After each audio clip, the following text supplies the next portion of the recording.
Aquel martes, 12 de noviembre de 2024, bajo una lluvia helada que calaba los huesos, mi propio hijo me arrojó en la acera de una residencia de ancianos con una maleta rota y un billete de 50 euros en la mano, mientras me decía mirándome a los ojos: «Aquí te quedas, viejo, ya cumplí contigo, búscate la vida».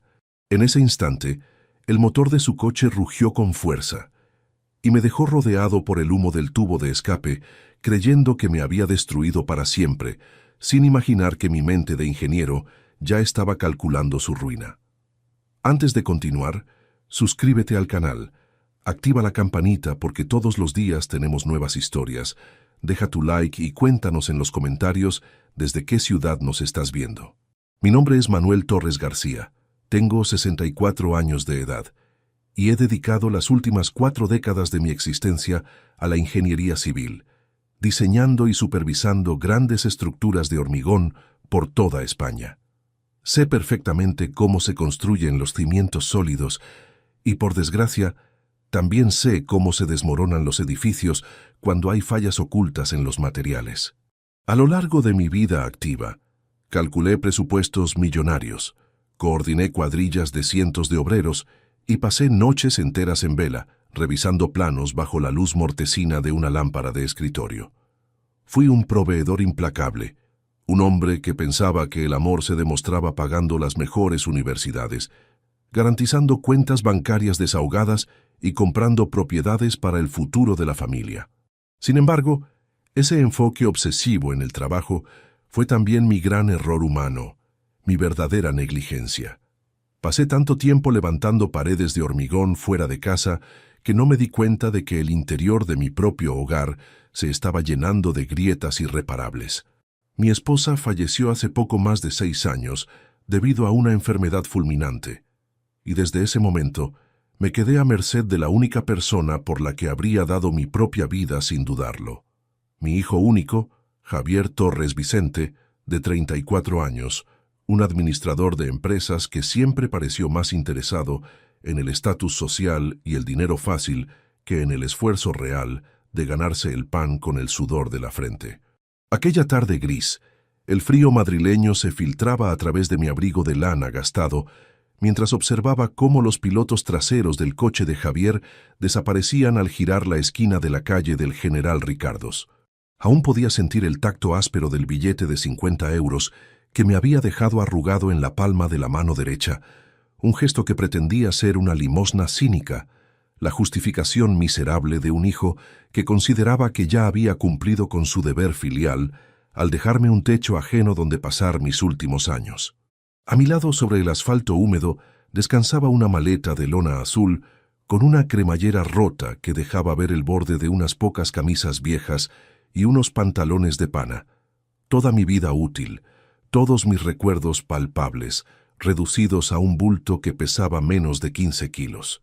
El agua de la lluvia caía con insistencia, goteando desde el ala de mi sombrero directo al suelo, creando pequeños charcos que reflejaban la fachada de ladrillo visto de la residencia de ancianos San José, un edificio de 3 plantas con rejas de hierro negro en las ventanas del piso bajo y un cartel de madera carcomida por el tiempo que colgaba junto a la puerta principal. Para cualquier otra persona de mi edad, aquella situación habría supuesto el fin del mundo, un colapso emocional absoluto acompañado de lágrimas, ruegos y una profunda desesperación que paraliza los músculos. Pero mi cerebro, entrenado durante 40 años para mantener la frialdad ante las catástrofes estructurales, reaccionó de una manera completamente distinta. El dolor agudo en el pecho existía, por supuesto, una punzada amarga que nacía del desprecio de la carne de mi carne, pero por encima de la tristeza emergió una claridad mental asombrosa, una lucidez técnica que comenzó a conectar los cabos sueltos de los últimos meses con una precisión geométrica.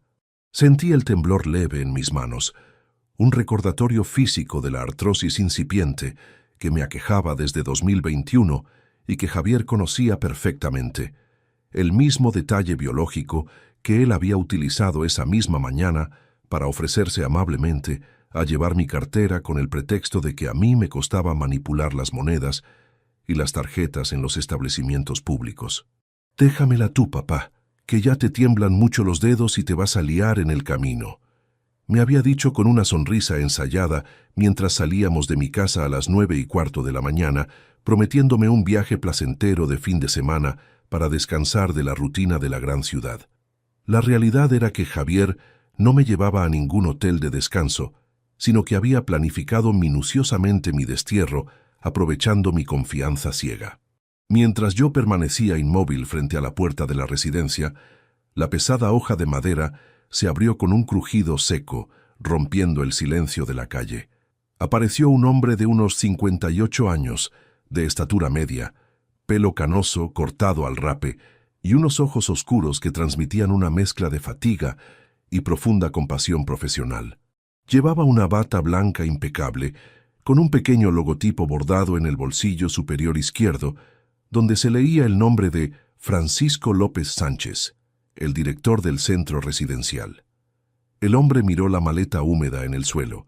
Luego dirigió su vista hacia la esquina vacía por donde se había marchado el coche y finalmente fijó sus ojos en mí, exhalando un suspiro cargado de resignación, como quien ha presenciado esa misma escena de abandono demasiadas veces en su carrera. «Buenas tardes, caballero», dijo Francisco con una voz pausada, rompiendo el sonido constante de las gotas de lluvia al impactar contra el suelo. «Pase dentro, por favor. No es el primer coche que veo arrancar a toda prisa esta semana, y el frío de noviembre no perdona a nadie. Déjeme que le ayude con ese equipaje». «Muchas gracias, señor López», respondí, manteniendo el tono firme, arrastrando las palabras lo justo para no denotar el cansancio que amenazaba con doblar mis rodillas. «Mi nombre es Manuel Torres García, y no se preocupe por el coche. Ese vehículo se ha marchado con un conductor que cree haber ganado una fortuna, pero que solo lleva consigo una deuda que jamás podrá pagar». El director de la residencia alzó las cejas, sorprendido por la falta de lágrimas o de quejas histéricas que habitualmente acompañaban a los nuevos residentes que eran depositados allí contra su voluntad. Francisco tomó la maleta de lona por el asa sana y me indicó con un gesto de la mano izquierda que entrara al vestíbulo. Al cruzar el umbral, el olor ambiental me golpeó de inmediato. Una mezcla penetrante de desinfectante de pino, cera para suelos de terrazo y el aroma lejano de un caldo de verduras que se cocinaba a fuego lento en los comedores del fondo. Era un ambiente abrumadoramente silencioso, interrumpido únicamente por el tic-tac monótono de un reloj de pared de cuarzo situado sobre la mesa de recepción, cuyas manecillas marcaban exactamente las 15:42 de la tarde. El calor de la calefacción central comenzó a evaporar la humedad de mi abrigo, provocando un vapor tenue que subía hacia el techo alto pintado de un color blanco amarillento por el paso de los años. Francisco me guió hacia un pequeño despacho lateral, con una mesa de madera de roble, 2 sillas tapizadas de escay verde y una ventana que daba a un patio interior donde agonizaban unas macetas con geranios secos. Me invitó a sentarme mientras él se colocaba al otro lado del escritorio, abriendo una carpeta de cartón azul donde figuraban varios documentos impresos con firmas recientes. Observé los papeles de reojo y reconocí de inmediato los trazos angulosos de la caligrafía de mi hijo Javier. Se trataba del contrato de ingreso residencial por tiempo indefinido, un documento que requería mi consentimiento legal o, en su defecto, un poder de representación que yo jamás le había otorgado formalmente, lo que significaba que Javier había cometido la audacia de falsificar mi rúbrica en la última página para acelerar el trámite de mi internamiento sin levantar sospechas entre el personal administrativo del centro. «Señor Torres», continuó Francisco, entrelazando sus dedos sobre la mesa con ademán serio, «su hijo vino aquí el viernes pasado por la mañana. Nos aseguró que usted padecía un deterioro cognitivo avanzado que le impedía valerse por sí mismo y que requería supervisión médica constante. Pagó la primera mensualidad en efectivo, 1.850 euros, y nos entregó este expediente firmado. Nos dijo que hoy vendrían a formalizar el ingreso porque usted estaba de acuerdo con la decisión». «Mi hijo le mintió, señor López», afirmé mirándolo fijamente, apoyando mis brazos sobre los reposabrazos de la silla verde con una rigidez absoluta. Mi mente funciona con la misma precisión con la que calculaba las estructuras de los puentes de la autovía del norte. No sufro ningún tipo de demencia. Mi único defecto es haber sido un padre demasiado blando con un hombre que crié entre algodones. Javier falsificó mi firma en ese documento que tiene entre las manos, y lo hizo porque necesitaba sacarme de mi propia casa para ejecutar un movimiento financiero que lleva planeando desde hace meses. El director se quedó rígido en su asiento, evaluando la coherencia de mi discurso, la fijeza de mi mirada y la total ausencia de confusión en mi actitud. El silencio en el despacho se volvió tan espeso que se podía escuchar el murmullo de los radiadores de hierro liberando presión. Francisco volvió a mirar los papeles y luego me miró a mí, comprendiendo de golpe que formaba parte, sin saberlo, de una maniobra de despojo familiar perfectamente ejecutada en el ámbito de la delincuencia económica doméstica. Si lo que me dice es cierto, señor Manuel, esto es una irregularidad gravísima, murmuró Francisco, bajando la voz como si temiera que las paredes pudieran oírlo. Nosotros no podemos retener a nadie contra su voluntad si no hay una orden judicial de incapacitación o un diagnóstico médico oficial emitido por un facultativo del sistema público de salud. Si usted desea marcharse ahora mismo, yo no puedo impedírselo legalmente. No me voy a marchar todavía, Francisco, repliqué con una sonrisa leve y gélida que descolocó por completo al director. Si salgo por esa puerta ahora mismo, Javier sabrá que su plan ha fallado y buscará otra estrategia más agresiva para acceder a mis recursos.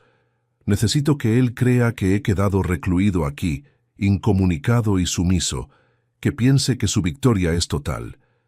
Él se ha quedado con mi cartera, donde guardaba mi documento nacional de identidad, y lo que es más importante, mi tarjeta de débito de la cuenta corriente principal de la entidad bancaria donde recibo mi pensión.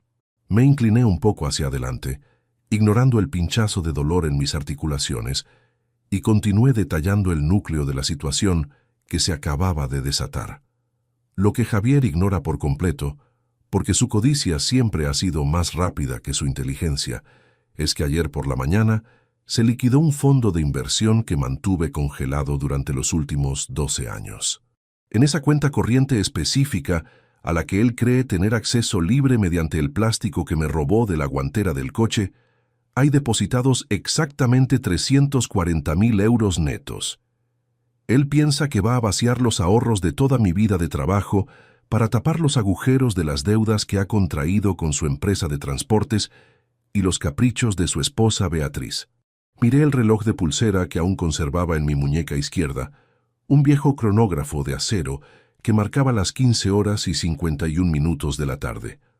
La sucursal bancaria donde tengo registrados mis activos cerraba sus puertas al público a las 14 horas, pero disponía de un servicio de atención telefónica, preferente para clientes de alta inversión, que operaba de forma ininterrumpida las 24 horas del día.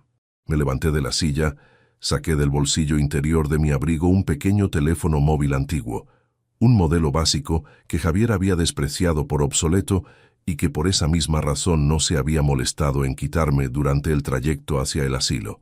Francisco, le voy a pedir un favor que cambiará el rumbo de los acontecimientos, dije mientras marcaba el número directo del centro de seguridad de mi entidad bancaria.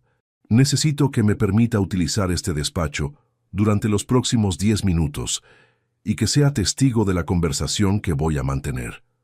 Voy a realizar una llamada que va a activar un protocolo que mi hijo no se espera ni en sus peores pesadillas.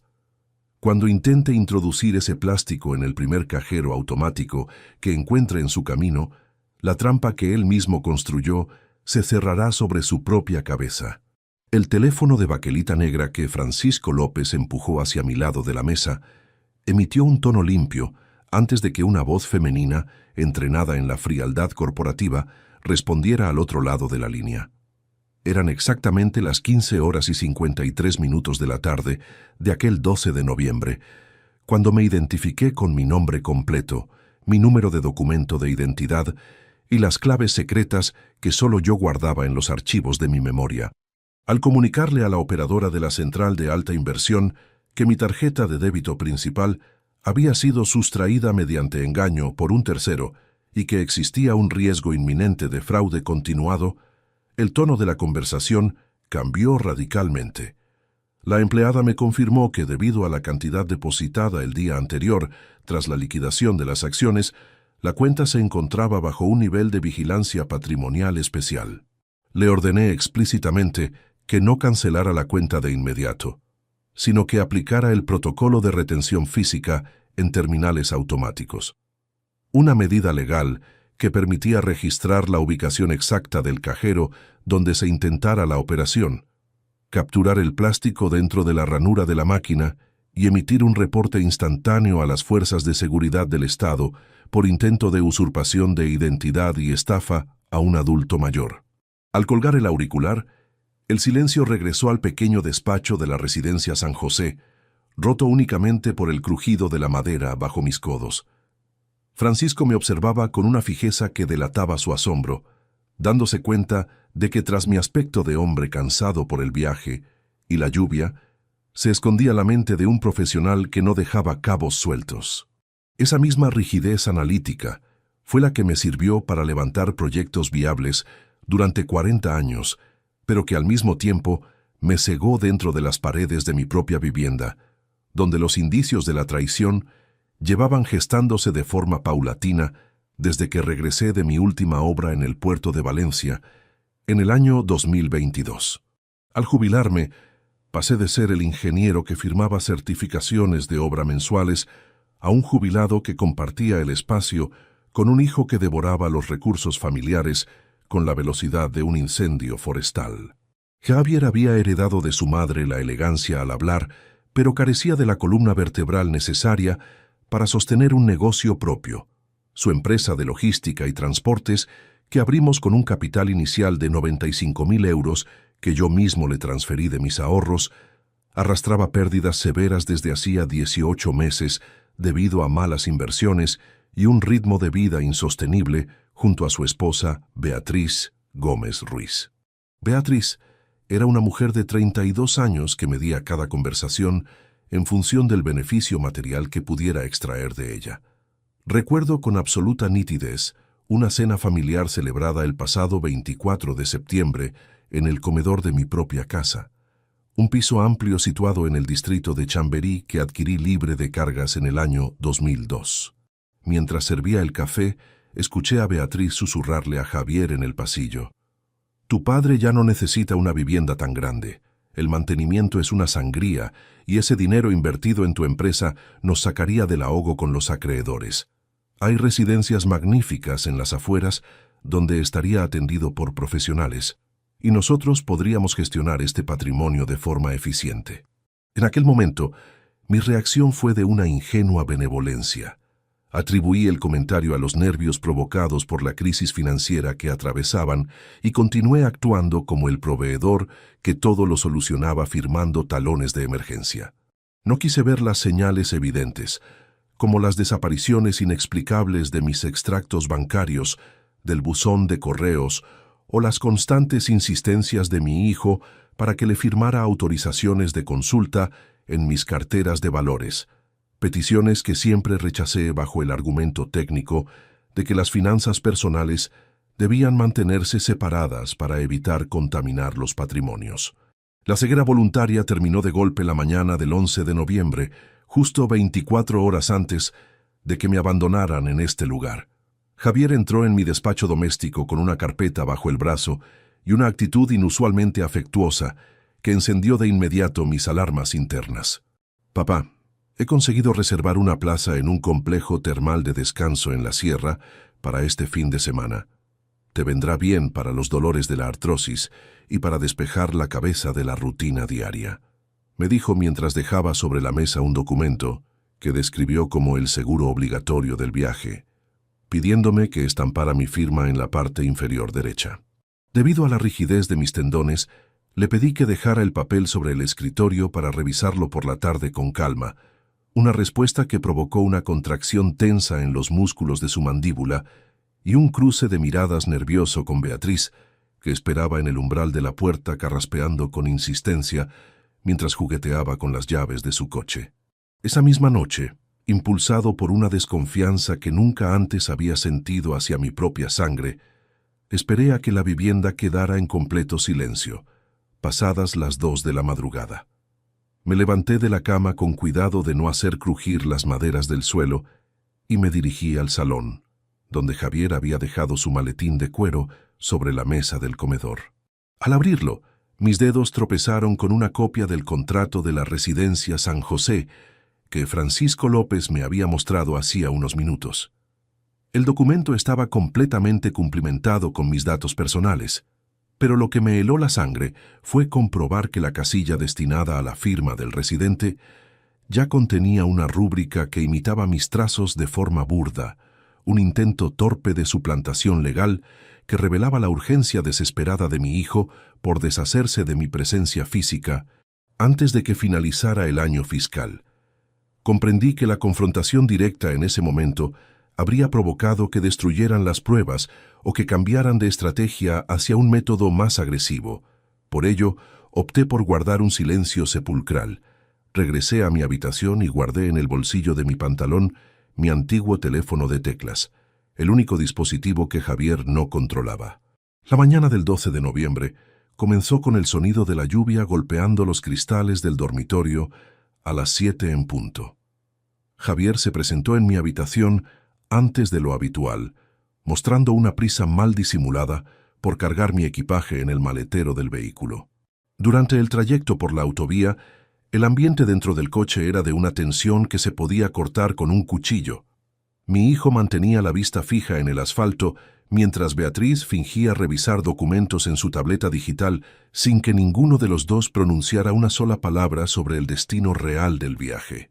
Fue al llegar a la altura del kilómetro 12 de la carretera general cuando Javier alargó la mano hacia la guantera, extrajo mi cartera de piel, donde yo guardaba mis identificaciones y la tarjeta bancaria, y con un tono de falsa complicidad me dijo que él se encargaría de los pagos del hospedaje para evitarme las molestias de la manipulación física en la recepción. Yo no opuse resistencia, asentí con la cabeza y mantuve la vista fija en las gotas de agua que se deslizaban por la ventanilla, sabiendo que cada uno de sus movimientos lo estaba hundiendo más en un delito penal del que no tendría forma de escapar. Ahora, dentro del despacho de la residencia, Francisco López se levantó de su asiento y caminó hacia la ventana que daba al patio interior, observando cómo la tarde caía definitivamente sobre Madrid, tiñendo el cielo de un tono gris plomizo. El director se volvió hacia mí, se ajustó las gafas de montura metálica y apoyó las palmas de las manos sobre el borde del escritorio con una expresión que combinaba la seriedad del cargo con una evidente determinación de cooperar en la resolución del agravio. «Señor Torres», pronunció Francisco con voz baja pero firme, «que esto ya no es un simple conflicto familiar sobre el cuidado de un mayor. Lo que usted me está describiendo configura un cuadro de estafa y falsificación de documentos mercantiles dentro de mi propia institución.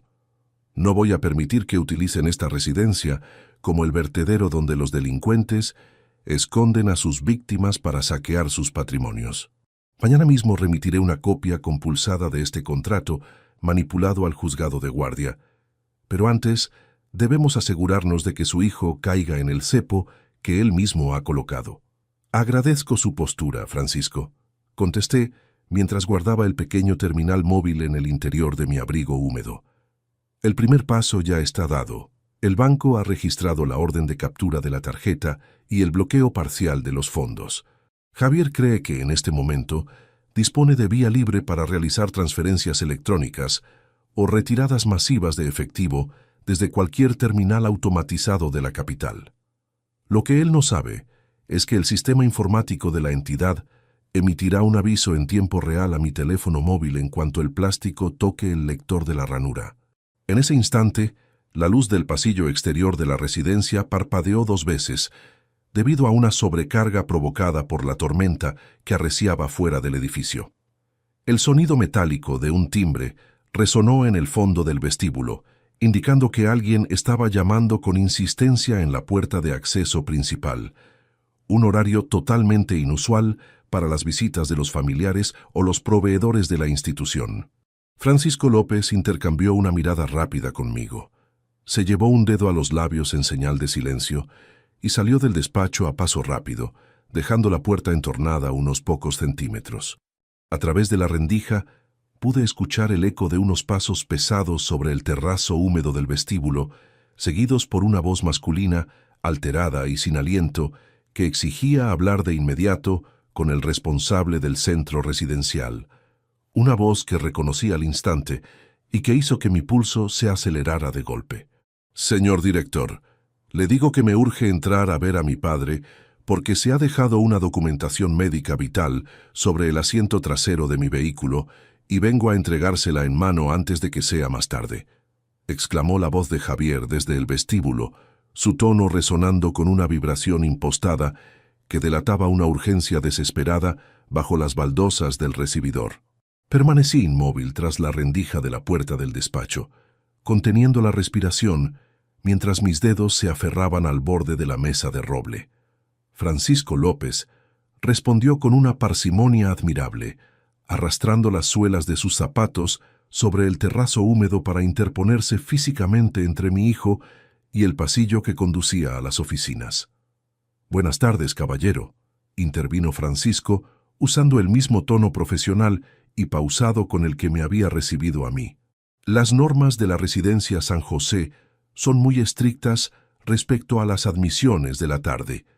El protocolo de desinfección y la asignación de habitación requieren que el residente descanse sin alteraciones externas durante las primeras 24 horas. Déjeme los papeles en recepción y yo mismo me encargaré de hacérselos llegar a su padre mañana a primera hora de la mañana». No lo entiende, es un tratamiento para su problema circulatorio y la artrosis de las articulaciones.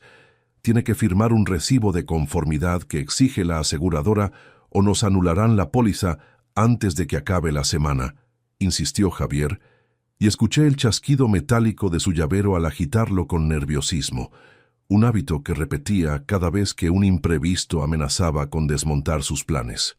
A través del espacio abierto de la puerta, pude distinguir la silueta de mi hijo recortada contra las luces del vestíbulo. Llevaba una chaqueta de gabardina oscura empapada por la lluvia y su respiración agitada formaba una pequeña condensación en el aire abrumadoramente cálido del recinto. Francisco no cedió un solo milímetro. Cruzó los brazos sobre su bata blanca y mantuvo una distancia rígida, consciente de la falsedad de la situación. «Insisto, señor Torres Vicente, no es posible romper las reglas del centro en su primer día de ingreso», sentenció el director con una firmeza que no admitía réplicas. «Deje los documentos sobre el mostrador de la entrada. Su padre está ahora bajo la supervisión de la enfermera de planta y no se le va a molestar por ningún trámite administrativo hasta el desayuno de mañana». Un silencio denso y tenso se apoderó del vestíbulo durante varios segundos, roto únicamente por el golpe rítmico de la lluvia contra los cristales de la fachada. Javier soltó un bufido de frustración, murmuró una maldición entre dientes y arrojó una carpeta plástica azul sobre la mesa de recepción con un golpe seco. Luego, giró sobre sus talones y caminó a pasos rápidos hacia la salida, haciendo sonar las pesadas hojas de madera de la puerta principal al cerrarlas con violencia a su espalda. Francisco López regresó al despacho de inmediato, cerrando la puerta por completo tras de sí y dejando la carpeta azul sobre el escritorio. Al abrirla, comprobamos que no contenía ningún documento médico ni póliza de seguros de ninguna clase. En su interior solo había 3 folios en blanco y una copia parcial de un impreso de liquidación de impuestos patrimoniales del Ayuntamiento de Madrid, lo que confirmaba de manera definitiva que la visita de Javier era un burdo pretexto para comprobar si yo seguía incomunicado dentro del centro o si había intentado alertar a alguien en el exterior del edificio. «Su hijo está cometiendo errores de principiante debido a los nervios, Manuel», comentó Francisco mientras se sentaba de nuevo en su sillón de escay verde y se pasaba una mano por el cabello canoso. «Esa prisa por justificar su presencia aquí delata que sabe que el tiempo corre en su contra.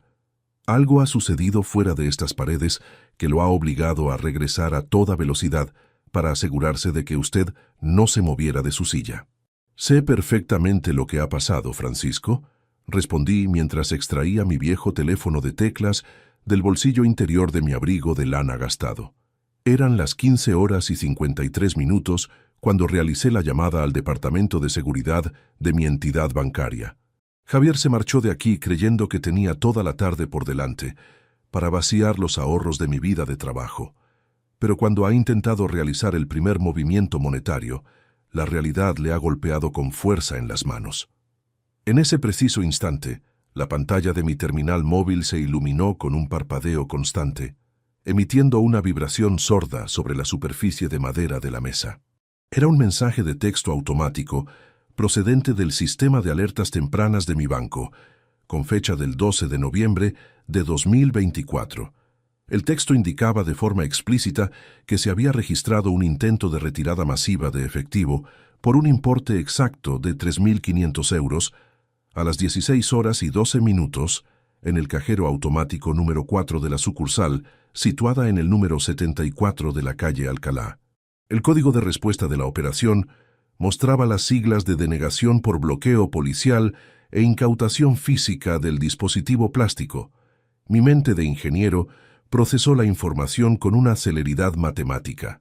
La calle Alcalá se encontraba a una distancia considerable de la residencia si se utilizaba el coche en hora punta, con el tráfico madrileño condicionado por la lluvia helada, lo que significaba que Javier se había dirigido en línea recta hacia una zona financiera de la capital nada más dejarme en la acera, y que al encontrarse con la tarjeta retenida por el cajero automático, el pánico lo había empujado a regresar de inmediato al centro de mayores para intentar recuperar el control de la situación antes de que el banco notificara la irregularidad a las autoridades judiciales. La primera pieza del engranaje ha funcionado a la perfección, afirmé mirando fijamente al director de la residencia mientras el calor de la calefacción terminaba de secar las solapas de mi abrigo. Javier está atrapado en una red que él mismo diseñó creyendo que yo era un anciano desamparado al que se podía arrinconar con una maleta rota. Pero este es solo el comienzo del contraataque. Mañana a primera hora de la mañana vendrá a este lugar una persona que se encargará de transformar este abuso familiar en un proceso legal implacable. ¿A quién se refiere, Manuel?, preguntó Francisco inclinando el torso hacia adelante, visiblemente intrigado por la frialdad estratégica con la que yo estaba gestionando lo que para cualquiera habría sido una tragedia emocional devastadora. «Me refiero a Elena Martínez Delgado», contesté con voz firme, pronunciando el nombre completo de una de las abogadas más minuciosas del sector de los delitos financieros de Madrid. Una profesional de 45 años de edad con la que trabajé codo con codo durante mi etapa como ingeniero supervisor en los proyectos de infraestructuras del Ministerio de Fomento.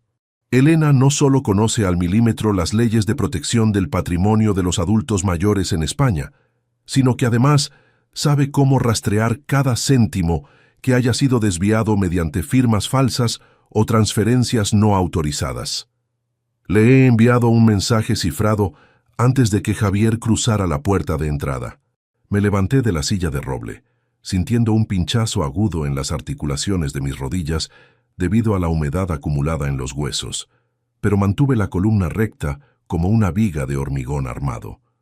Francisco López se levantó también, me tendió la mano con un gesto de profundo respeto profesional y me indicó que me acompañaría a la habitación que me habían asignado en la segunda planta para que pudiera cambiarme de ropa y descansar hasta la jornada siguiente.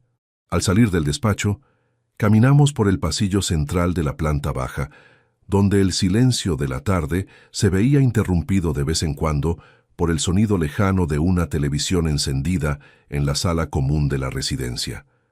Las paredes, pintadas de un color verde manzana muy pálido, estaban decoradas con pasamanos de madera de haya para facilitar el tránsito de los residentes más frágiles.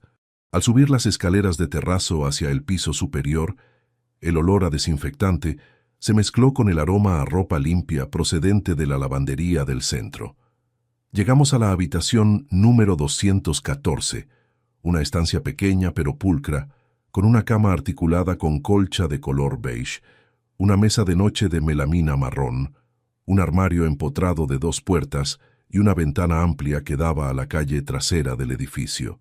Francisco dejó mi maleta de lona azul sobre una silla auxiliar y se despidió prometiéndome que nadie perturbaría mi estancia durante la noche y que la abogada Elena Martínez tendría acceso libre al centro en cuanto llegara por la mañana. Me quedé solo en el cuarto, contemplando cómo las gotas de lluvia se deslizaban por el vidrio de la ventana bajo la luz mortecina de las farolas públicas que comenzaban a encenderse en la acera de enfrente. Me quité el sombrero y el abrigo húmedo, colgándolos en el perchero detrás de la puerta de entrada, y abrí la maleta para extraer una camisa limpia. Fue en ese momento, al retirar la primera capa de ropa, cuando mis dedos tropezaron con un objeto metálico, pesado y frío, oculto en el fondo del bulto bajo un doble fondo de lona que yo no había preparado. Al sacarlo a la luz de la lámpara de la mesilla de noche, mi corazón dio un vuelco y el pulso se me aceleró de forma violenta. Sostuve entre mis manos una pequeña caja de caudales de acero gris con una cerradura de combinación numérica que pertenecía a la oficina personal de mi hijo Javier en su empresa de transportes. La caja tenía una etiqueta adhesiva descolorida en un lateral con una anotación manuscrita por mi nuera Beatriz, que contenía una serie de cifras de contabilidad externa que yo jamás había visto en mis registros del patrimonio familiar. El tintineo metálico de las llaves de un utilitario alemán rompió el murmullo de la música de fondo en el reservado del restaurante de la calle Serrano, donde los platos de porcelana aún conservaban los restos de un solomillo a la pimienta, devorado con prisa. Javier Torres Vicente apuró su copa de vino tinto de un trago, limpiándose los labios con una servilleta de hilo blanco antes de mirar fijamente a Beatriz Gómez Ruiz, quien tecleaba con insistencia en la pantalla de su tableta digital de última generación, ajena al ruido de los cubiertos de plata que los camareros retiraban de las mesas contiguas. Ya han pasado casi 2 horas desde que dejamos al viejo en Carabanchel, Javier, susurró Beatriz, bajando la voz mientras se inclinaba sobre la mesa de madera lacada para que sus palabras no salieran de la zona de intimidad del comedor. El gestor de la empresa de transportes me ha enviado un correo electrónico hace 10 minutos advirtiendo que si no ingresamos al menos 40.000 euros antes del cierre de las operaciones bancarias de esta semana, los pagarés de las nóminas de los conductores del bloque logístico serán devueltos por falta de fondos. ¿A qué esperas para ir al cajero automático de la esquina y comprobar el saldo disponible en esa tarjeta? No te pongas nerviosa, Beatriz, replicó Javier, metiéndose la mano en el bolsillo interior de su gabardina oscura para acariciar el tacto liso del plástico bancario de su padre. El viejo está incomunicado en la residencia San José, incomodado por el frío y sin posibilidad de contactar con nadie porque su teléfono antiguo no tiene cobertura dentro de esos muros de ladrillo visto.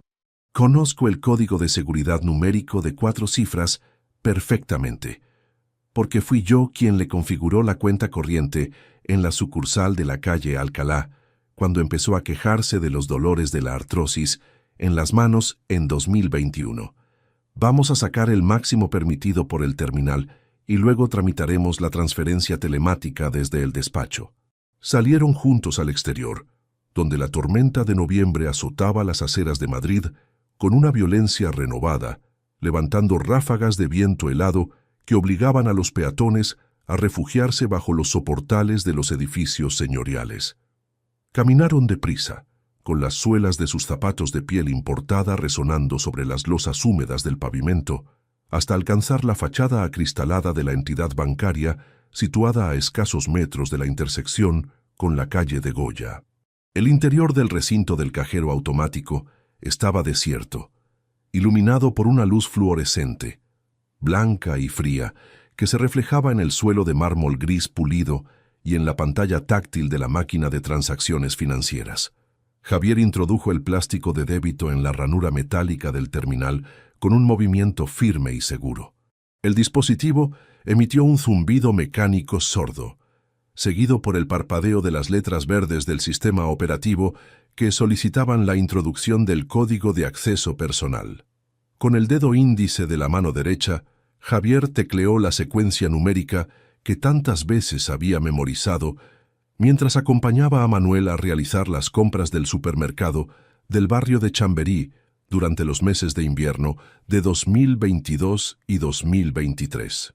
La pantalla cambió de color de forma repentina, mostrando un mensaje de texto que congeló la expresión de confianza de mi hijo en un segundo. En lugar del menú habitual de consulta de saldo y disposición de efectivo, el monitor interactivo desplegó unas letras mayúsculas de color rojo intenso sobre un fondo negro opaco que decían textualmente: Operación denegada por protocolo de seguridad patrimonial. Tarjeta retenida por orden judicial e intento de fraude económico a adulto mayor. Dispositivo fuera de servicio. Desaloje el recinto inmediatamente. Un chasquido metálico seco resonó dentro de las tripas de la máquina cuando el lector interno tragó definitivamente el plástico protector, impidiendo cualquier intento de recuperación física por parte del usuario. Javier golpeó con la palma de la mano el armazón de acero inoxidable del terminal, maldiciendo en voz alta mientras su rostro, antes enrojecido por el vino del restaurante, se tornaba de un color pálido y ceniciento bajo los tubos fluorescentes de la sucursal bancaria. «¿Qué significa esto, Javier?», exclamó Beatriz, agarrándolo del brazo con una fuerza que le clavó las uñas a través de la tela de la gabardina mojada por la lluvia. «¿Cómo que retenida por orden judicial? Tu padre es un viejo jubilado que se ha quedado en un asilo sin un céntimo en los bolsillos. Es imposible que haya podido tramitar un bloqueo de este calibre en menos de 60 minutos desde que salimos de la puerta de la residencia». «No lo sé, Beatriz. Esto no tiene ningún sentido técnico», balbuceó Javier, buscando desesperadamente en su teléfono móvil la aplicación informática de control patrimonial de su empresa de transportes. Si el viejo ha hablado con alguien, el sistema central nos habría enviado una notificación previa. Alguien de la oficina central del banco ha tenido que activar una alerta de seguridad especial desde dentro. Tenemos que volver a Carabanchel ahora mismo para descubrir qué demonios está pasando en esa residencia antes de que las cosas se compliquen más en los juzgados. Mientras el coche de mi hijo aceleraba por las calles inundadas de la capital, con los limpiaparabrisas funcionando a su máxima velocidad, yo permanecía en la habitación 214 de la residencia San José, observando la pequeña caja de caudales de acero gris que descansaba sobre la colcha beige de mi cama articulada. El olor a pintura vieja y desinfectante del cuarto parecía desvanecerse ante el aroma a metal cerrado y grasa mecánica que desprendía aquel objeto extrañado de la oficina de Javier. Alineé mis ojos con la cerradura de combinación numérica de la caja, recordando que mi hijo siempre utilizaba el mismo patrón lógico para configurar todas sus contraseñas personales. La fecha exacta del nacimiento de su madre, el 14 de mayo de 1962. Con las yemas de mis dedos, entumecidas por la artrosis crónica pero firmes, por la determinación que guiaba mis actos, giré la rueda metálica hacia la izquierda y luego hacia la derecha, escuchando los pequeños clics internos que indicaban la liberación de los pasadores de seguridad de la estructura de acero. La tapa se abrió con un gemido metálico leve, revelando un contenido que superaba con creces mis sospechas iniciales sobre la mala gestión económica de mi único descendiente. En el interior del cofre no había fajos de billetes de banco ni joyas de herencia familiar, sino un conjunto de libretas de ahorro manuscritas, extractos bancarios de entidades extranjeras domiciliadas en paraísos fiscales de Europa y una serie de contratos de cesión de derechos patrimoniales redactados con una terminología jurídica extremadamente compleja para el público general. Tomé el primer fajo de documentos, encendiendo la lámpara de la mesilla de noche para analizar las cifras impresas con la misma minucia con la que revisaba las certificaciones de obra de las autovías del Estado. Se trataba de una cuenta bancaria secundaria abierta a nombre de Beatriz Gómez Ruiz en una entidad de crédito con sede en Ginebra, Suiza. Al examinar el historial de movimientos de fondos de los últimos 24 meses, descubrí un patrón de ingresos mensuales fijos por un importe exacto de 2.450 euros cada uno. Ingresos que provenían directamente de la cuenta corriente, donde se depositaba mi pensión de jubilación como ingeniero civil del Ministerio de Fomento. Mi propio hijo y mi nuera llevaban 2 años enteros falsificando mis autorizaciones de transferencia electrónica para desviar una parte sustancial de mis ingresos legítimos hacia un fondo de evasión fiscal privado, dejándome el dinero justo para pagar los gastos corrientes de la casa de Chamberí, mientras ellos alimentaban un entramado de deudas corporativas de su ruinosa empresa de transportes logísticos. La cuantía total del desfalco acumulado en los folios de contabilidad suiza ascendía exactamente a 58.800 euros netos. Escuché entonces unos pasos rápidos que se aproximaban por el pasillo exterior de la planta alta de la residencia, seguidos por el sonido característico de la bata blanca de Francisco López al rozar contra el marco de madera de la puerta de mi habitación. El director entró al cuarto con el rostro congestionado por la preocupación, sosteniendo en su mano derecha un terminal telefónico inalámbrico que emitía un pitido intermitente de urgencia administrativa. «Manuel, perdone que le interrumpa a estas horas de la noche», pronunció Francisco, bajando el tono de voz para no alarmar a los residentes de los cuartos vecinos que ya descansaban. La abogada Elena Martínez Delgado acaba de llamarme desde su domicilio particular. Ha estado revisando los archivos del registro de la propiedad de Madrid y ha encontrado un movimiento de última hora sobre su vivienda habitual del distrito de Chamberí, que se inscribió formalmente esta misma mañana a las 9 en punto de la mañana, justo antes de que usted subiera al coche de su hijo. Me puse de pie, dejando los papeles suizos sobre la mesilla de noche, sintiendo cómo una frialdad gélida recorría mi espina dorsal como una viga sometida a una carga de presión excesiva. Miré fijamente al director de la residencia, comprendiendo que la maldad de Javier no se limitaba al robo del plástico bancario o al desvío de la pensión mensual, sino que el verdadero golpe contra mi dignidad e integridad patrimonial ya se había ejecutado en las oficinas notariales de la capital antes de que la lluvia comenzara a caer sobre mi maleta rota en la acera de la calle del General Ricardos. «¿Qué es lo que ha descubierto Elena, Francisco?», pregunté manteniendo la voz baja pero firme, apretando los puños con tanta fuerza que los tendones de mis muñecas se tensaron bajo los puños de mi camisa limpia. «Hable con claridad, por favor. Mi mente de ingeniero está preparada para encajar cualquier impacto estructural si conozco la naturaleza exacta del daño». Francisco López tragó saliva, miró el papel que llevaba impreso con los datos del registro mercantil de la propiedad y fijó sus ojos en los míos, con una expresión de profunda indignación legal. «Manuel, su hijo Javier ha utilizado el poder de representación falsificado con su firma, no solo para ingresarle en este centro residencial de mayores de forma indefinida, sino para formalizar un contrato de compraventa total de su vivienda de Chamberí a favor de una sociedad instrumental controlada por Beatriz. Según este registro de la propiedad, usted ya no es dueño de la casa donde vivió los últimos 30 años de su vida útil. La propiedad ha sido transferida legalmente por un precio irrisorio y la orden de lanzamiento para desalojar todos sus muebles viejos del piso ya está firmada por el Juzgado de Primera Instancia, número 12 de Madrid, para ser ejecutada mañana al mediodía.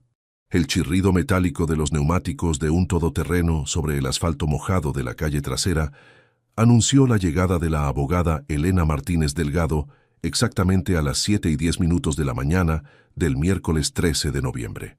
Vestía un traje de chaqueta gris marengo y portaba un maletín de cuero negro desgastado por el uso en los tribunales de la Plaza de Castilla. Sus ojos denotaban la falta de sueño de quien ha pasado la noche entera cruzando datos informáticos entre el registro de la propiedad y el boletín oficial del Estado. Francisco López la guió de inmediato hacia el despacho de la planta baja, donde yo la esperaba sentado frente a la mesa de roble, con los folios de la contabilidad suiza que había extraído de la caja de caudales de mi hijo, perfectamente ordenados por fechas y cuantías monetarias. Buenos días, Manuel, pronunció Elena, dejando caer el pesado portafolio sobre la mesa con un golpe seco que levantó una ligera mota de polvo bajo el flexo encendido. No hay tiempo que perder con los formalismos habituales. El lanzamiento judicial de tu vivienda de Chamberí está programado para hoy a las 12 en punto del mediodía, lo que significa que la comisión judicial se presentará en la puerta del inmueble de la calle Almagro con un cerrajero para cambiar los bombines de la cerradura y tomar posesión física de la finca en favor de la sociedad instrumental de Beatriz Gómez Ruiz. ¿Es posible detener esa orden de desahucio con las pruebas de falsificación de firma que tenemos aquí, Elena? Pregunté manteniendo la voz en un tono bajo pero firme, sintiendo cómo la rigidez de la artrosis me recordaba el frío húmedo que entraba por la rendija del ventanal del despacho. La vía civil ordinaria tardaría semanas en paralizar un lanzamiento que ya cuenta con decreto en firme, Manuel, respondió la letrada, extrayendo una serie de plantillas notariales y copias compulsadas del expediente de mi ingreso en la residencia. Pero la situación cambia por completo si atacamos por la vía penal de urgencia. He redactado una querella criminal por los delitos de estafa agravada, falsificación de documento mercantil, en concurso con usurpación de estado civil y administración desleal.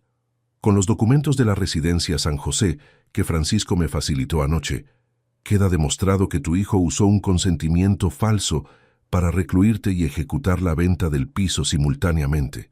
Además, los extractos de la cuenta bancaria de Ginebra que encontraste en la maleta son la pieza definitiva que demuestra el dolo continuado de Javier durante los últimos 24 meses. Elena extendió sobre la mesa los folios donde aparecían las firmas estampadas por Javier en el contrato residencial y en la escritura de compraventa de la vivienda habitual. Al superponer los trazos bajo la luz del flexo, la falsificación resultaba evidente para cualquier analista técnico.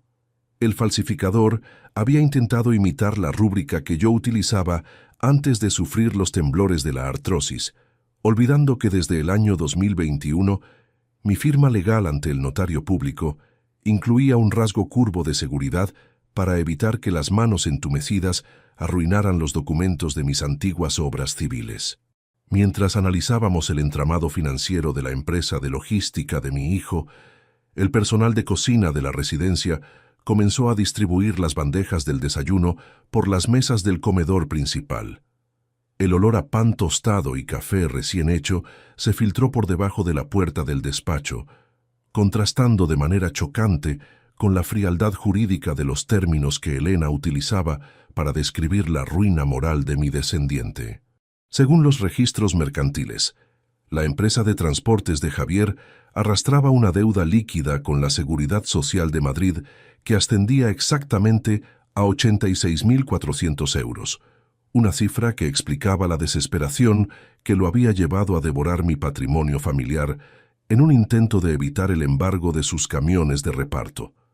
Francisco, intervino la abogada, dirigiéndose al director de la residencia, que permanecía de pie junto a la estantería de archivadores. Necesito que firmes esta declaración jurada ante el juzgado de guardia, donde certificas que Manuel Torres García ingresó en este centro sin su documentación de identidad personal, traído bajo engaño por Javier Torres Vicente, y que en ningún momento ha presentado síntomas de menoscabo cognitivo que justifiquen una representación forzosa por parte de sus familiares directos. Firmaré lo que haga falta, abogada Martínez, contestó Francisco con presteza, tomando el bolígrafo estilográfico de la mesa para estampar su firma en el margen izquierdo de los 3 folios de la declaración. Esta institución tiene un prestigio ganado a base de cuidar la dignidad de los mayores, no de servir de cómplice de delincuentes que pretenden robar a sus padres en mitad de la noche. A las 9:30 de la mañana, Elena Martínez recogió sus bártulos y se dirigió a toda prisa hacia el juzgado de instrucción número 12 de la capital para presentar la querella de urgencia y solicitar la medida cautelarísima de suspensión inmediata del desahucio de la casa de Chamberí.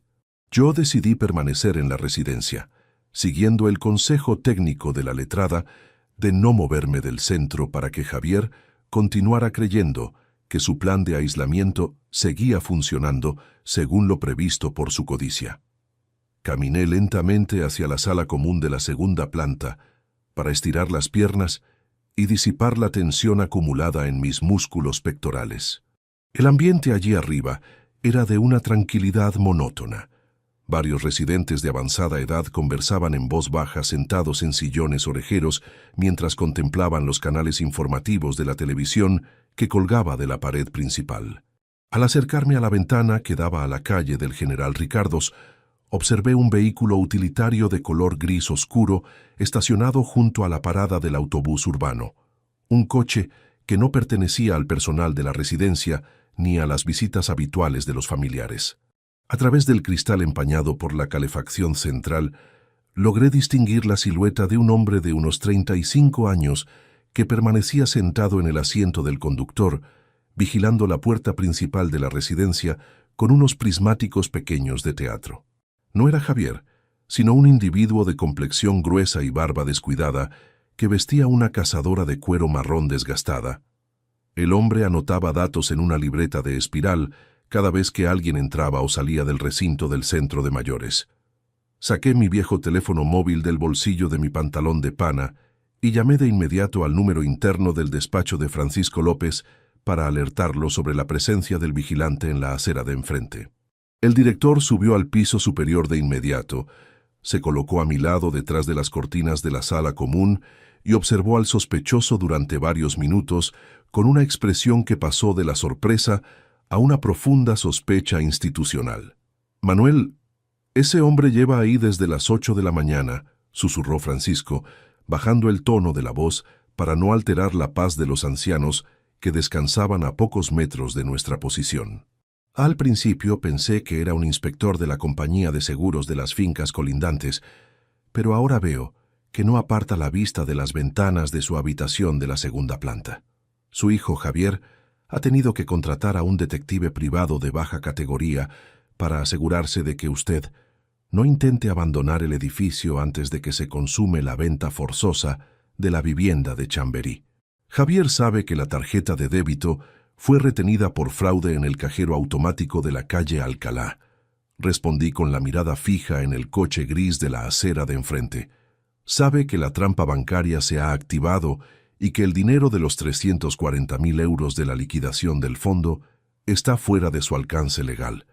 Está desesperado por saber si yo he sido el autor del bloqueo o si ha sido una auditoría interna del Banco Central. Por eso necesita controlarme las 24 horas. En ese instante, las agujas del cronógrafo de mi muñeca izquierda marcaban exactamente las 11 horas y 15 minutos de la mañana. Faltaban solo 45 minutos para que la comisión judicial se presentara en la puerta de mi casa de toda la vida para proceder al desalojo forzoso de mis pertenencias personales. La tensión dentro del edificio de la residencia San José parecía densificarse con cada tic-tac del reloj de cuarzo del vestíbulo. El teléfono inalámbrico que Francisco López llevaba sujeto al cinturón de su bata blanca comenzó a emitir una señal sonora de alta prioridad, rompiendo el murmullo de los televisores de la sala común. El director descolgó el aparato con rapidez. Escuchó la voz que hablaba desde el otro lado de la línea durante unos breves segundos y su rostro se tornó completamente pálido antes de tapar el micrófono con la palma de la mano derecha para volverse hacia mí. «Manuel, es la abogada Elena desde los juzgados de la Plaza de Castilla», articuló Francisco con un hilo de voz que delataba un contratiempo de gravedad jurídica máxima. «Me dice que el juez de guardia ha admitido a trámite la querella criminal por la estafa del patrimonio, pero que el procurador de la parte contraria se ha presentado con un documento notarial de última hora que anula todas nuestras alegaciones sobre la firma falsa. Su hijo Javier acaba de aportar un certificado médico oficial que asegura que usted firmó la venta voluntaria bajo los efectos de un tratamiento psiquiátrico severo que le incapacita para revocar sus decisiones patrimoniales. «Pásame ese teléfono de inmediato, Francisco», ordené con un hilo de voz cortante, extendiendo mi mano derecha que temblaba levemente a causa de la artrosis, mientras el director me entregaba el dispositivo inalámbrico con un gesto de absoluta consternación. Acerqué el auricular a mi oído y escuché de inmediato la respiración agitada de Elena Martínez Delgado a través de la línea, amortiguada por el murmullo de fondo de los pasillos de los juzgados de la Plaza de Castilla. Manuel, tienes que escucharme con mucha atención, habló la abogada con una rapidez inusitada, arrastrando las palabras con la urgencia de quien sabe que cada segundo cuenta para frenar un desastre legal. El procurador de Javier ha presentado un informe firmado por un tal doctor Julián Castro Vega, un psiquiatra privado con consulta en la calle Velázquez. El documento tiene fecha del 5 de noviembre de 2024 y certifica que acudiste a su consulta sufriendo episodios severos de paranoia y demencia senil y que se te prescribió un tratamiento con fármacos neurolépticos de alta intensidad. Con ese informe en la mano, alegan que tu denuncia penal es fruto de un brote psicótico y que el poder que otorgaste a tu hijo es el único mecanismo válido para proteger tu propio patrimonio de tus delirios. Ese informe es completamente falso, Elena, respondí apretando los dientes, sintiendo cómo la indignación me encendía la sangre, pero manteniendo la mente tan fría como un témpano de hielo. Yo jamás he pisado la consulta de ese médico, ni he tomado una sola pastilla en mi vida que no sea para el dolor de las articulaciones. Es una burda maniobra de Javier para desacreditarme ante el juez de instrucción. Lo sé, Manuel, pero el problema es que el juez no es un perito médico, y ante un certificado oficial con sello colegiado, se ve obligado a mantener el lanzamiento de la vivienda de Chamberí para el mediodía de hoy hasta que se realice una prueba forense independiente, lo que tardará semanas, explicó Elena con frustración manifiesta. Si la comisión judicial llega a las 12 en punto, a la calle Almagro, Beatriz tomará posesión del piso y transferirá la titularidad a una empresa extranjera antes de que podamos demostrar el fraude. Necesito que registres en tu memoria si Javier o Beatriz pudieron haber conseguido tus datos médicos personales de alguna forma fraudulenta. Corté la comunicación tras indicarle a Elena que mantuviera la posición en el juzgado, y me volví hacia Francisco López, quien aguardaba con los ojos fijos en mí, limpiándose el sudor de la frente con un pañuelo de tela blanca. Mis ojos se dirigieron de inmediato hacia la caja de caudales de acero gris, que aún permanecía abierta sobre la mesilla de noche de mi habitación. Me acerqué a pasos rápidos, ignorando el dolor punzante de mis rodillas, y comencé a vaciar el doble fondo de lona donde se encontraban los contratos de la cuenta suiza de Beatriz. Al remover los últimos papeles contables, mis dedos tropezaron con un pequeño sobre de papel de estraza marrón sellado con lacre rojo. Lo rasgué sin dudarlo y extraje un talonario de recetas médicas en blanco perteneciente al Servicio Madrileño de Salud, junto con un sello de caucho azul donde se leía claramente el nombre del doctor Julián Castro Vega, psiquiatra, colegiado número 28412. Al lado de estos objetos había un recibo manuscrito emitido por el propio médico, donde constaba un pago en efectivo de 12.500 euros efectuado por Javier Torres Vicente el pasado 3 de noviembre, bajo el concepto de asesoría pericial reservada. «Aquí está la prueba de la falsificación, Francisco», exclamó mostrando el sello de caucho al director del centro de mayores. «Mi hijo no solo falsificó mi firma en los documentos patrimoniales, sino que compró la complicidad de este psiquiatra corrupto para fabricar un historial médico falso en caso de que yo intentara defenderme legalmente». Javier calculó cada paso con una malicia extrema, pero su error fue dejar las pruebas del soborno guardadas en esta caja fuerte que trajo escondida en mi propio equipaje por un descuido provocado por las prisas del desahucio. «Eso cambia las reglas del juego de manera radical, Manuel», afirmó Francisco, asomándose a la ventana para comprobar la posición del todoterreno gris del detective privado que seguía vigilando la acera de la calle del General Ricardos. «Con esto podemos desmontar el certificado médico ante el juez en 5 minutos. Pero son las 11:35 de la mañana. La comisión judicial llegará a su piso en 25 minutos y no hay tiempo físico para que la abogada presente estas nuevas pruebas en el juzgado de instrucción antes de que el cerrajero rompa la puerta de su antigua casa». Miré fijamente las manecillas de mi cronógrafo de acero, procesando la situación como si se tratara de un desprendimiento de tierras en una de mis antiguas obras de ingeniería. No podíamos detener el avance del tiempo por la vía judicial ordinaria en los próximos 20 minutos, lo que significaba que debíamos provocar una interferencia operativa directa sobre el terreno que obligara a la comisión de desahucio a posponer la ejecución del lanzamiento de la finca por motivos técnicos de fuerza mayor. Saqué mi viejo terminal de teclas del bolsillo y marqué el número telefónico directo de un antiguo capataz de obras que trabajó a mis órdenes durante 15 años en las excavaciones del subsuelo de la capital, un hombre leal llamado Tomás Ruiz Medina, que actualmente regentaba una empresa de reformas y canalizaciones industriales en el centro de Madrid. «Tomás», pronuncié con firmeza en cuanto escuché la voz ronca del operario al otro lado de la línea. «Soy el ingeniero Manuel Torres. Necesito un favor de emergencia que requiere de tu maquinaria pesada y de tu cuadrilla de obreros de inmediato. Sé que tu empresa está realizando los trabajos de pavimentación en la calle Almagro, justo frente al bloque de pisos del número 12.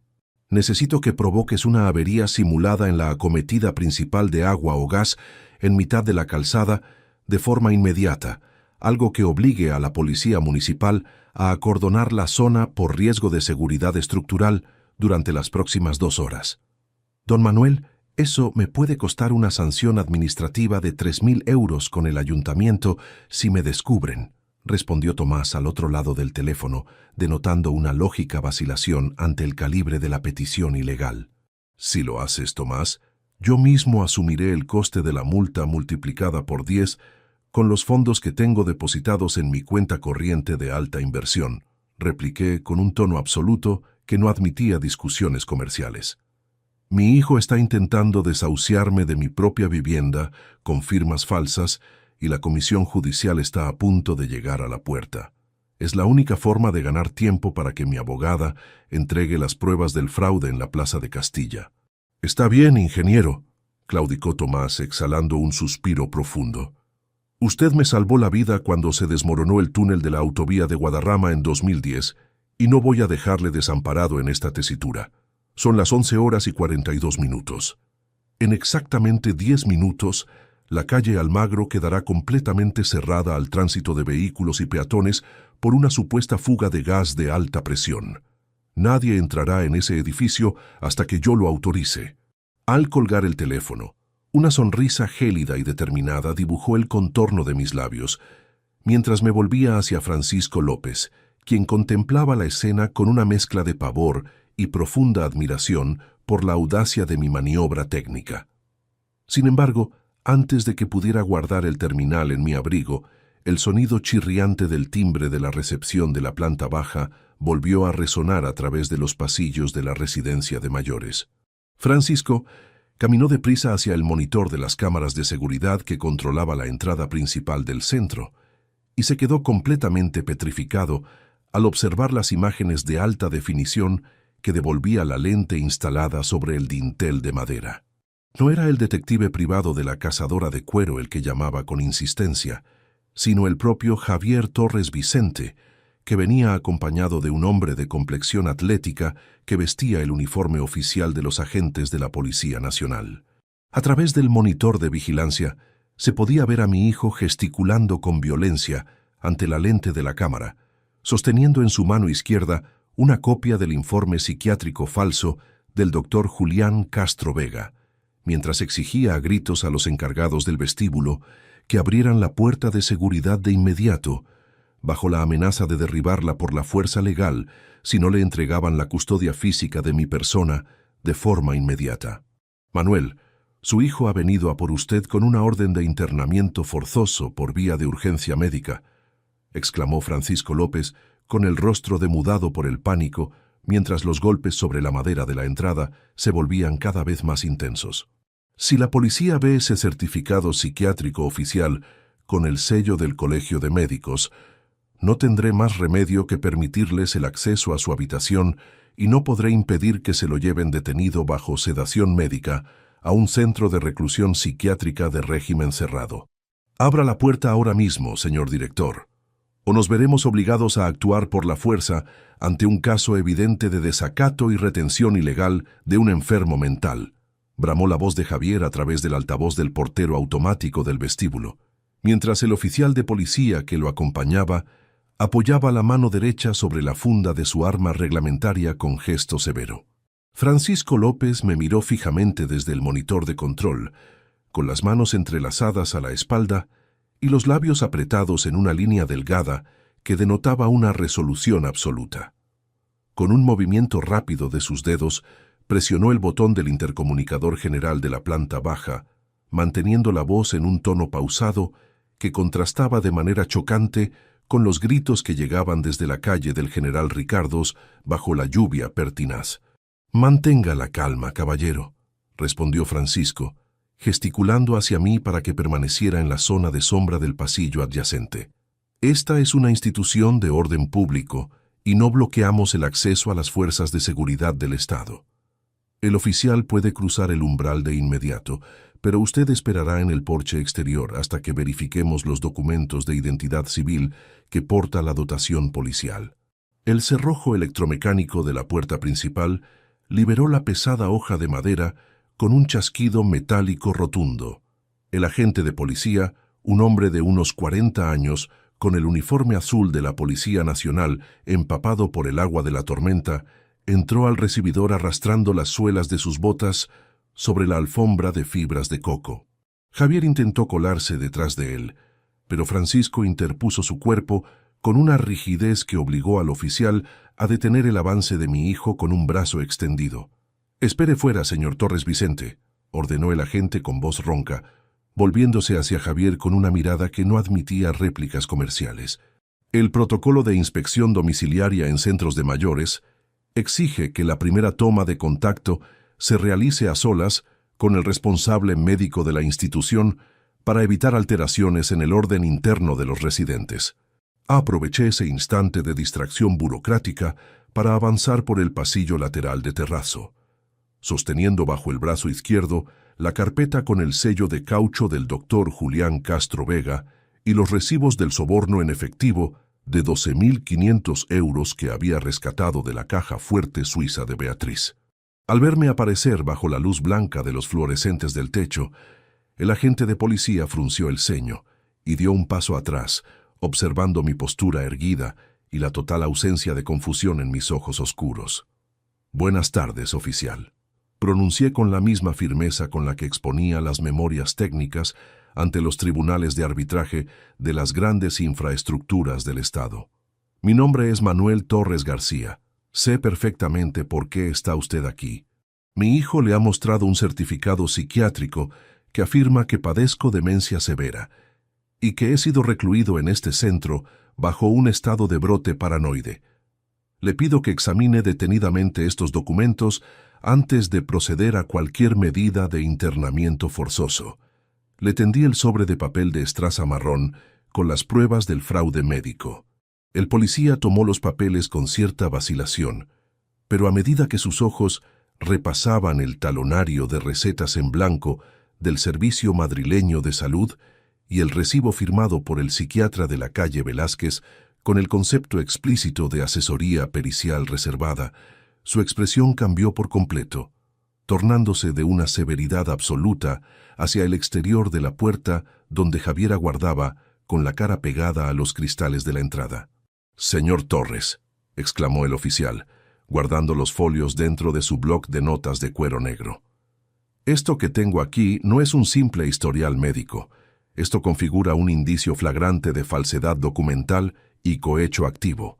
Necesito que me acompañe de inmediato al despacho del director para formalizar el acta de comparecencia, mientras ordeno a mi compañero de patrulla que proceda a la retención cautelar de su hijo en la acera pública». Nos dirigimos al despacho de la planta baja, donde el aroma a desinfectante y papel viejo parecía haberse congelado bajo la tensión del momento legal. El policía utilizó el terminal inalámbrico de su cinturón para solicitar la presencia inmediata de la abogada Elena Martínez Delgado, quien se encontraba en ese mismo minuto en las dependencias del juzgado de guardia de la Plaza de Castilla, formalizando la ampliación de la querella criminal por la estafa del piso de Chamberí. A las 12:14 de la mañana, el teléfono móvil de teclas que yo conservaba en el bolsillo del pantalón comenzó a emitir un pitido continuo de recepción de mensajes. Era una notificación directa de mi antiguo capataz, Tomás Ruiz Medina, desde la calle Almagro, escrita en letras mayúsculas con una brevedad industrial. Ingeniero Manuel, la maniobra ha sido un éxito técnico absoluto. Hemos simulado una rotura en la tubería general de gas con 2 excavadoras en mitad de la calzada. La policía municipal ha acordonado el perímetro entero del número 12 y ha desalojado la calle Almagro por riesgo de deflagración estructural. La Comisión Judicial del Desahucio no ha podido acercarse a la puerta de su piso y ha suspendido el lanzamiento de la vivienda hasta nueva orden del juez de instrucción. Exhalé un suspiro profundo, sintiendo cómo la presión que oprimía mis músculos pectorales disminuía de golpe ante la eficacia de mis antiguos aliados de la obra civil.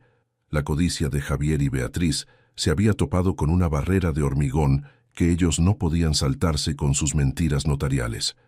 El tiempo necesario para cambiar las tornas de la batalla judicial se había conseguido gracias a la lealtad de un obrero que recordaba quién le había tendido la mano en el pasado. La puerta del despacho de la residencia se abrió de golpe 20 minutos después, dando paso a Elena Martínez Delgado, cuyo traje gris marengo goteaba agua de lluvia sobre las losas de terrazo. La letrada traía en sus manos un documento oficial sellado en tinta roja por el Juzgado de Instrucción número 12 de Madrid, con fecha del 13 de noviembre de 2024. «Manuel, lo hemos conseguido en el último segundo», pronunció Elena con una sonrisa gélida que denotaba el triunfo de la legalidad sobre el despojo familiar. El juez de guardia, tras recibir la prueba complementaria del fraude del psiquiatra que le envié por vía telemática desde la comisaría, ha dictado un auto de medidas cautelares urgentes. Se ordena la paralización indefinida de la venta de la vivienda de Chamberí, el bloqueo inmediato de todas las cuentas bancarias corporativas de la empresa de transportes de Javier y una orden de alejamiento recíproca que impide a tu hijo y a Beatriz acercarse a menos de 500 metros de ti o de las dependencias de esta residencia. El oficial de policía que permanecía en el despacho asintió con la cabeza. Tomó el documento judicial sellado y abrió la ventana lateral que daba a la calle del General Ricardos para dar instrucciones a los agentes de la patrulla que custodiaban a Javier junto al vehículo utilitario de color gris oscuro. Salimos todos al vestíbulo principal para presenciar el desenlace de la trama que se había gestado bajo la lluvia helada de Madrid. A través de los cristales de la fachada, pude ver cómo Javier era obligado a apoyar las palmas de sus manos sobre el capó mojado del coche patrulla, mientras un segundo agente de policía le leía sus derechos constitucionales por los presuntos delitos de estafa agravada y falsificación de documentos mercantiles en concurso real de delitos financieros. A unos metros de distancia, oculta bajo el soportal de una sucursal de correos colindante, se encontraba Beatriz Gómez Ruiz, cuya tableta digital de última generación permanecía guardada en su bolso de marca mientras contemplaba la escena con un rostro desfigurado por el pánico y el desprecio absoluto hacia el hombre con el que había compartido los últimos 12 años de su vida útil. Al cruzar su mirada con la mía a través del vidrio empañado del asilo, mi nuera se dio cuenta de que el viejo ingeniero al que pretendían arrinconar con una maleta de lona rota los había desmantelado por completo, utilizando las herramientas de la lógica y la precisión contable. Javier giró la cabeza hacia la ventana de la residencia antes de ser introducido en los asientos traseros del vehículo policial, con las esposas metálicas brillando bajo las luces de las farolas públicas que permanecían encendidas a causa de la oscuridad de la tormenta de noviembre.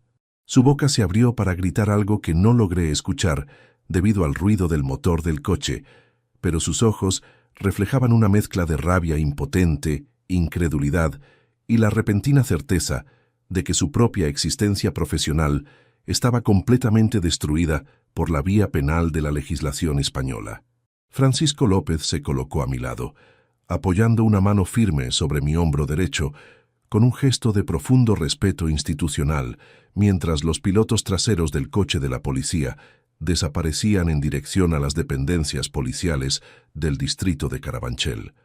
El silencio regresó al vestíbulo de la residencia San José, alterado únicamente por el tic-tac monótono del reloj de cuarzo de la recepción que marcaba exactamente las 13:45 de la tarde. Manuel, la justicia civil y penal ha funcionado con la exactitud de un plano de cimentación, comentó la abogada Elena Martínez mientras guardaba los autos judiciales dentro de su portafolios de cuero negro desgastado. Tu hijo pasará las próximas 48 horas en los calabozos antes de ser puesto a disposición de la autoridad judicial, y los embargos preventivos sobre sus bienes ya están registrados en el sistema informático de la agencia tributaria. Has ganado la partida más difícil de tu vida activa. Miré fijamente la maleta de lona azul con la cremallera rota que seguía descansando sobre la silla auxiliar del recibidor, dándome cuenta de que el final de este proceso legal no significaba simplemente la recuperación de los 340.000 euros del fondo de inversión o la titularidad de la casa de Chamberí, sino que habría un escenario de consecuencias imprevistas dentro de las estructuras internas de lo que una vez consideré mi hogar. Al meter la mano en el bolsillo interior de mi abrigo de lana para comprobar los últimos mensajes del teléfono móvil, encontré un papel doblado en 4 partes que se había desprendido del fondo de la caja fuerte de Javier durante la inspección de la mañana. Un documento con un membrete notarial de la ciudad de Valencia que contenía una serie de firmas manuscritas cuya caligrafía pertenecía a una persona que yo jamás habría imaginado vinculada a la traición familiar. El documento notarial de Valencia que sostenía entre mis dedos se deslizó sobre la mesa de la cafetería de la residencia San José, revelando las firmas estampadas el 14 de febrero de 2023 por el hermano menor de mi difunta esposa, mi cuñado Ricardo Vicente Romero. Al examinar los términos del acuerdo de cesión de avales que constaban en el reverso, comprendí de inmediato que la traición de Javier no había sido un impulso solitario nacido de la desesperación empresarial, sino un plan coordinado donde su tío paterno había actuado como garante oculto a cambio de una participación del 40% en los derechos de venta de mi vivienda del distrito de Chamberí. Ricardo había facilitado los contactos notariales en la Comunidad Valenciana para registrar los poderes falsificados fuera de Madrid, buscando esquivar el control de los registradores de la propiedad que conocían mi trayectoria profesional en la capital. La codicia es un veneno que corre rápido por los lazos de la sangre, Manuel, sentenció Francisco López, mientras colocaba frente a mí una taza de café caliente cuyo vapor templaba el ambiente invernal del comedor, que a esa hora de la tarde permanecía en un absoluto y respetuoso silencio. Pero la ley es un muro de hormigón que no se agrieta por los deseos de los oportunistas. Tu abogada me ha llamado hace 10 minutos desde los juzgados. El auto de prisión provisional eludible bajo fianza de 60.000 euros ya ha sido notificado a los procuradores de Javier y de su socio. La respuesta de la justicia española ante las pruebas documentales rescatadas de la caja de caudales suiza fue fulminante, sin dar margen de maniobra a los abogados de la parte contraria. Durante las semanas posteriores a aquel turbulento 13 de noviembre de 2024, los tribunales de la Plaza de Castilla desgranaron cada movimiento bancario ejecutado por mi hijo y mi nuera con una minuciosidad matemática que recordaba mis mejores años como supervisor de obras públicas del Estado. El juez del juzgado de instrucción número 12 ordenó el embargo definitivo de las cuentas corrientes, de la empresa de logística de Javier y la subasta pública de 3 de sus camiones de gran tonelaje para cubrir los 58.800 euros que habían sido desviados de forma continuada de mi pensión legítima de jubilación desde el año 2022. Beatriz Gómez Ruiz no tardó ni 24 horas en presentar una demanda de divorcio exprés en el juzgado de familia, intentando desvincularse del desastre financiero y penal que amenazaba con sepultar su estatus social en el barrio de Salamanca. En su declaración ante el fiscal, mi nuera intentó victimizarse alegando que desconocía el origen ilícito de los fondos ingresados en la entidad de crédito de Ginebra, afirmando que Javier le había asegurado que se trataba de rendimientos procedentes de unas inversiones inmobiliarias legítimas en la Costa Blanca. Sin embargo, los correos electrónicos cruzados que Elena Martínez Delgado rescató del servidor informático de la empresa Logístico demostraron que Beatriz era la mente que redactaba las instrucciones de transferencia utilizando una caligrafía digital fría y precisa que la condenó a la condición de coautora penal por un delito de apropiación indebida de activos familiares. Mientras el proceso legal avanzaba hacia la fase de juicio oral, tomé la determinación técnica de reordenar de forma definitiva las estructuras de mi propio patrimonio material para cerrar las heridas del pasado.